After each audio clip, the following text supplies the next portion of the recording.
Olá pessoal, sejam bem-vindos a mais um Mandicast. Eu sou o professor Marcelo Henrique Napimoga, diretor de pós-graduação em pesquisa aqui da São Leopoldo Mandic e estou à frente aqui do Mandicast.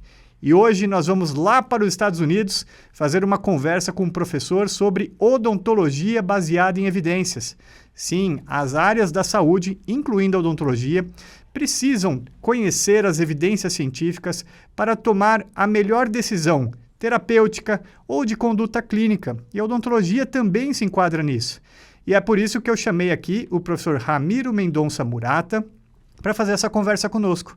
O professor Ramiro, ele é mestre e doutor em farmacologia e anestesiologia pela Unicamp e está erradicado lá nos Estados Unidos desde 2008, onde hoje ele é professor da odontologia e da medicina na Universidade East Carolina.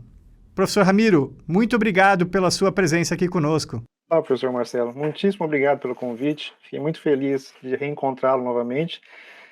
Desde da Unicamp, a gente foi alunos da Unicamp, contemporâneos na mesma época, e é muito bom revê-lo. Pessoal, na verdade eu não falei a melhor titulação dele. A melhor titulação é que nós estudamos juntos e moramos na mesma república, né, professor? Pois é. Mas essa história a gente deixa para um próximo Mandicast. Sim, vai uma semana. Professor Ramiro, o que é odontologia baseada em evidência?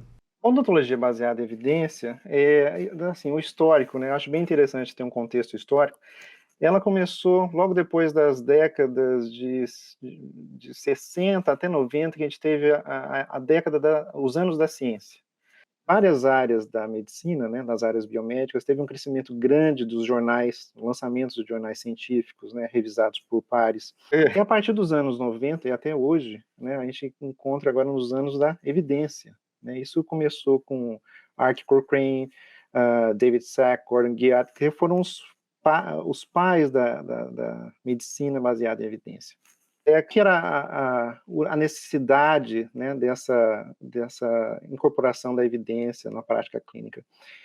Nessa época, né, nos anos anteriores, que eram os anos da ciência, existiu o uso incorreto, ou existiu o abuso, ou mesmo o desuso, não a incorporação dessa evidência na prática clínica. Então, a partir dos anos 90, existe uma sistematização do uso da ciência para a decisão clínica. Existem 3 pilares importantíssimos. O primeiro é a própria experiência e o julgamento clínico do profissional de saúde. Ou seja, ele encontrou aquele diagnóstico, ele tem que fazer uma intervenção. E o segundo pilar é a expectativa, os valores e a preferência do paciente. Então, isso tem que ser considerado na decisão clínica, na intervenção clínica que o profissional vai fazer.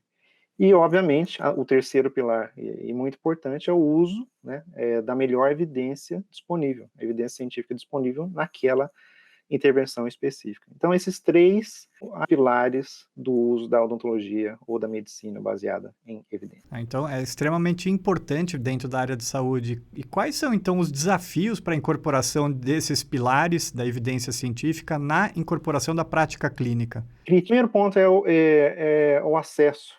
Né, às vezes o clínico não tem acesso a um jornal específico, por exemplo, a Cochrane, ou às vezes tem limitações ao acesso do PubMed. O que ele tem acesso é a localização da evidência. O clínico acaba se perdendo em muitas informações, muitos papers, muitas informações, e acaba sendo um fator que pode causar uma certa hesitação no uso dessa evidência. Outro ponto é a própria familiaridade do clínico em relação à metodologia científica. Então, existe a necessidade do profissional ter uma certa familiaridade com a metodologia, né? Porque a metodologia é crítica para neutralizar o viés do estudo. O profissional, né, ao procurar a mais alta evidência na hierarquia, que seria os estudos de revisão sistemática ou meta-análise, ele tem que estar familiarizado com, por exemplo, os gráficos ou, por exemplo, o gráfico de floresta. Examinar também o risco relativo, entender o risco relativo daquele gráfico e também a heterogeneidade do estudo, né? Quais são as amostras, como foi os estudos primários. Porque nem sempre o que está publicado significa que é concreto, é real e está bem desenhado, né? Existem algumas limitações, né? O estudo é o que você tem naquela condição atual. A gente pode achar alguns resultados contraditórios na literatura, né? Que pode ser um fator limitante na incorporação da evidência na decisão clínica. E o outro ponto que também seria limitante é a dificuldade de mudar a prática clínica. O profissional faz anos que faz a mesma intervenção clínica e existe uma certa hesitação e a dificuldade de incorporar novas tecnologias, novas drogas ou novas intervenções clínicas. E aí, diante de tudo isso que você ponderou, como que um profissional da saúde que gostaria, então, de usar essas melhores evidências científicas, como que ele pode incorporar essa evidência na prática clínica dele? Existe uma necessidade de incorporar a interpretação e a metodologia científica, principalmente dos estudos de maiores evidência, que seriam os meta-análise e revisão sistemática. E, recentemente, né, a ADA, que é a American Dental Association, aqui nos Estados Unidos, existe um método sistemático de incorporação da odontologia baseada em evidência. Eles chamam de 5 As. Ask, Acquire, Appraise, Apply, Assess. Primeiro é formular a pergunta corretamente, né?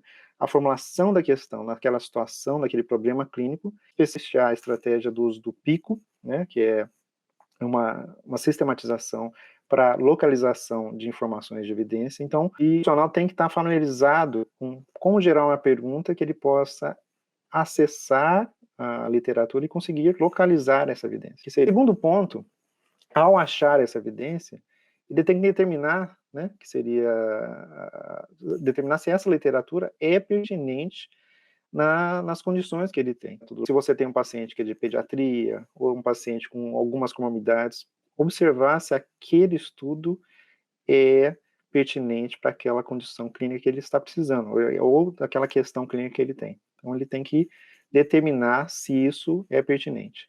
O terceiro ponto, determinar se a metodologia está adequada, né? Se existe uma viés, algum problema naquela metodologia, e ele tem que determinar se a metodologia está adequada, se é, novamente, a população correta, se é o tempo de intervenção correto, e se tem outros problemas ou outras limitações no estudo.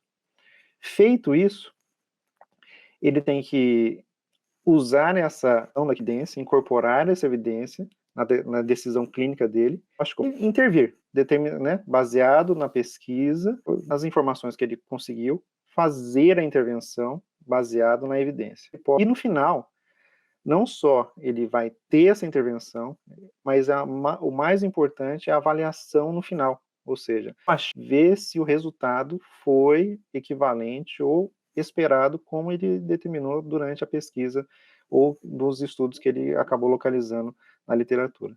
Esse é o ponto, esses são os 5 passos essenciais para a prática clínica baseada em evidência. Existem hoje algumas ferramentas, até de algumas editoras, enfim, do pessoal que tenta sistematizar isso dentro de uma ferramenta, né? Tipo um UpToDate, dentre outras aí, para ajudar o pessoal da medicina, odontologia, enfim, da área de saúde.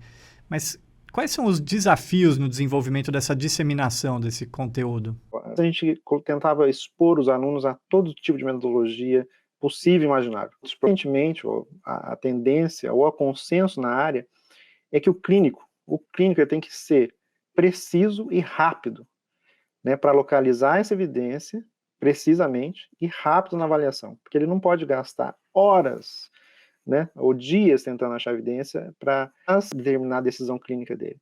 Então, um ponto, né, principalmente na área de educação e na odontologia da evidência, odontologia baseada em evidência, seria a segurança para o aluno, né, achar evidência, ou seja, ele tem que usar a revisão sistemática ou meta-análise, ou mais alto grau de evidência na área. Ao achar essa evidência, aí ele faz uma análise rápida da metodologia e dos resultados. Então, é a eficiência. E por isso que existem essas ferramentas para aumentar a eficiência. Ali em 30 minutos, 1 hora para conseguir achar essa evidência, né, elaborar a questão, achar a evidência, determinar o viés e a aplicabilidade daquela evidência no seu paciente, né, naquela população que ele está atendendo, e já determinar a intervenção clínica. Em relação aos desafios de desenvolvimento, a revisão sistemática da meta-análise tem as suas limitações próprias, né? É o tipo de estudo. Quais são as limitações? Por exemplo, a primeira e essencial é a falta de estudos primários. Se você não existe estudos primários, não tem como elaborar uma revisão sistemática ou meta-análise de qualidade. A segunda limitação, que é também muito importante e grave, é a falta, nos estudos primários, de estudos com resultados negativos. Então, essa é crítico também, né? Então, o profissional lê uma revisão sistemática, né, baseada em vários estudos primários que funcionaram, mas, por exemplo, em uma droga, existe é esperado, né, uma certa toxicidade ou um certo risco, dependendo da dose. Tem que localizar esses estudos negativos e incorporar na revisão sistemática e meta-análise. Dentro, né, dessas condições, né, em relação à temática dos estudos negativos, existe, né, isso é importante quando faz análise da meta-análise, por exemplo, se o estudo mostra o gráfico de funil. O gráfico de funil é importante porque ele vai demonstrar se existem resultados negativos, ou seja, que não tem efeito ou não tem o efeito esperado, e, obviamente, o resultado com o efeito esperado e positivo. E já dá uma segurança para o clínico tentar fazer que esse estudo foi avaliado uma condição correta, sem viés e com os resultados negativos e os resultados positivos. Outro ponto, Marcelo, seria, né, desafio, né, na odontologia baseada em evidência, é a própria disseminação das informações. Esse é um fator crítico também, que tem que ser pensado nas áreas biomédicas e como facilitar o acesso, né, desse profissional ao acesso à informação. Então, esse também seria um elemento crítico para a incorporação da evidência na prática clínica. Muito legal, professor Ramiro, muito obrigado. Só para fechar esse seu último raciocínio, hoje até existe um movimento no qual os governos tentam fazer com que as pesquisas sejam publicadas em revistas e esses artigos fiquem no chamado Open Access, ou seja, o autor paga para aquela revista publicar e qualquer pessoa pode baixar, porque a limitação que o professor Ramiro se refere ao Cochrane ou PubMed é que são revistas que o leitor precisaria pagar para ter acesso àquele artigo. Se você custa em média $20 cada artigo, você vai pegar 4, 5 artigos, vai fazendo as contas aí, né? Mas aí tem um lado assim, bom, o pesquisador então vai pagar para publicar. E aí existem revistas que cobram até R$50 mil, por exemplo, uma publicação. E aí os países subdesenvolvidos até sofreriam com, se fosse, por exemplo, uma obrigatoriedade de todas as publicações terem esse acesso aberto. Uma discussão bastante rica e que merece até um outro Mandcast, talvez, né, professor Ramiro? Concordo. Isso né, o acesso à informação, né, é muito importante, né, para a decisão clínica. E a ciência, né, em grande parte, já é patrocinada por dinheiro, né, público.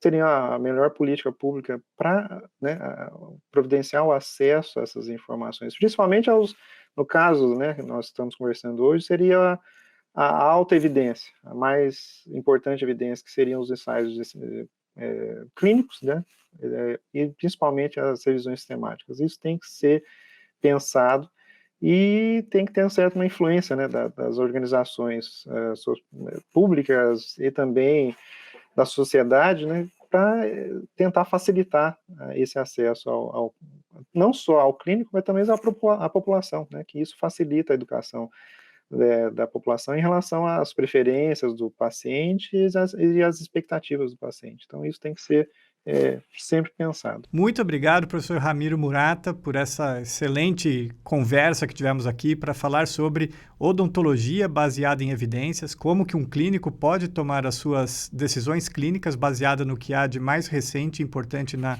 evidência científica. Muito obrigado, professor Ramiro. Ele é professor da odontologia e da medicina na Universidade East Carolina, que fica nos Estados Unidos.